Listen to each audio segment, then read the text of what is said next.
जो लोग पशुओं का चारा खा सकते हैं, वो इन स्थितियों को कभी भी नहीं बदल सकते। सेंटर ऑफ एक्सीलेंस की भी स्थापित किए जाएंगे। इनमें से एक हमारे भागलपुर में ही स्थापित होगा। यह सेंटर आम की जर्दालू किस्म पर फोकस करेगा। 2 और केंद्र मुंगेर और बक्सर में बनाए जाएंगे, जो टमाटर, प्याज और आलू किसानों को मदद देंगे। यानी किसान हित के निर्णय लेने में हम कोई कसर बाकी नहीं छोड़ रहे। साथियों, आज भारत कपड़े का भी बहुत बड़ा निर्यातक बन रहा है। देश में कपड़ा उद्योग को बल देने के लिए अनेक कदम उठाए जा रहे हैं।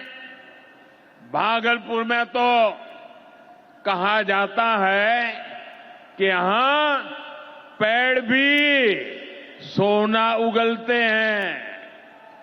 भागलपुरी सिल्क, टसर सिल्क पूरे हिंदुस्तान में मशहूर है। दुनिया के दूसरे देशों में भी टसर सिल्क की डिमांड लगातार बढ़ रही है।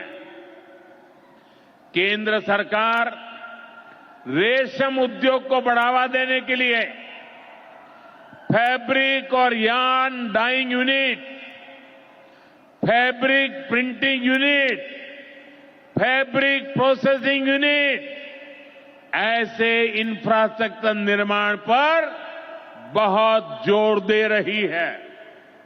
इससे भागलपुर के बुनकर साथियों को आधुनिक सुविधाएं मिलेगी और उनके उत्पाद दुनिया के कोने कोने में पहुंच पाएंगे।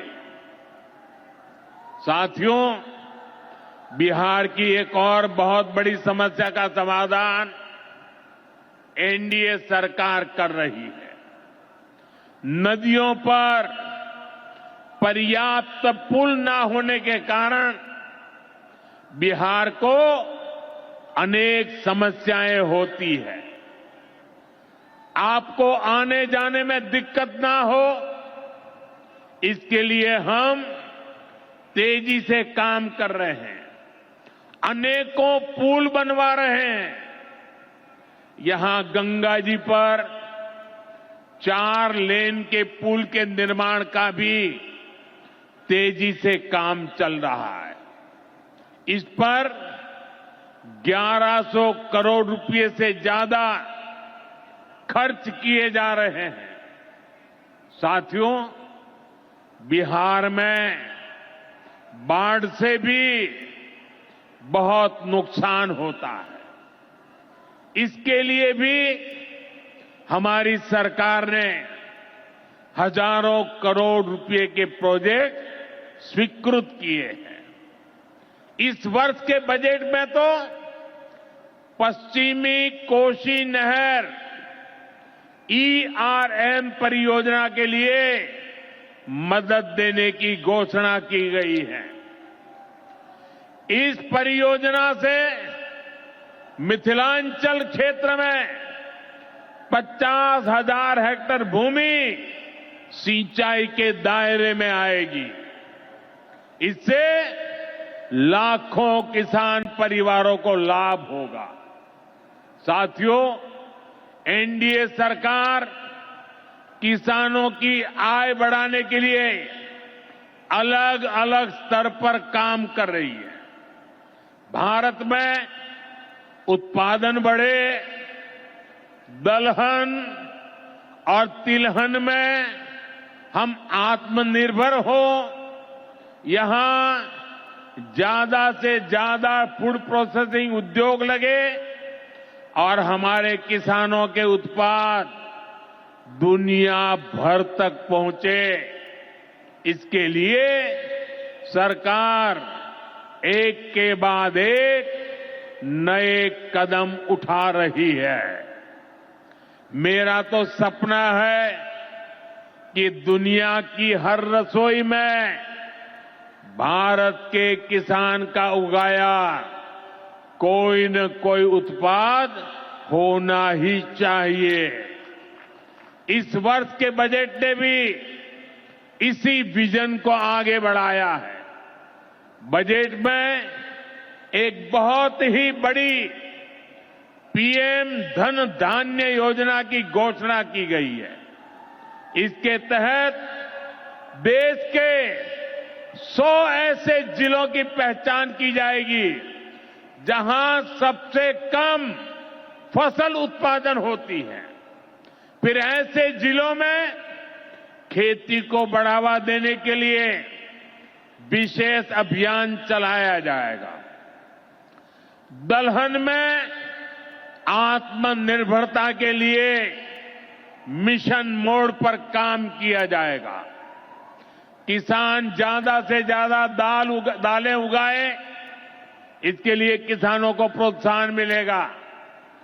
दालों की एमएसपी पर खरीद को और अधिक बढ़ाया जाएगा। साथियों, आज का दिन एक और वजह से बहुत खास है। हमारी सरकार ने देश में 10,000 एफपीओ किसान उत्पादक संघ बनाने का बड़ा लक्ष्य रखा था।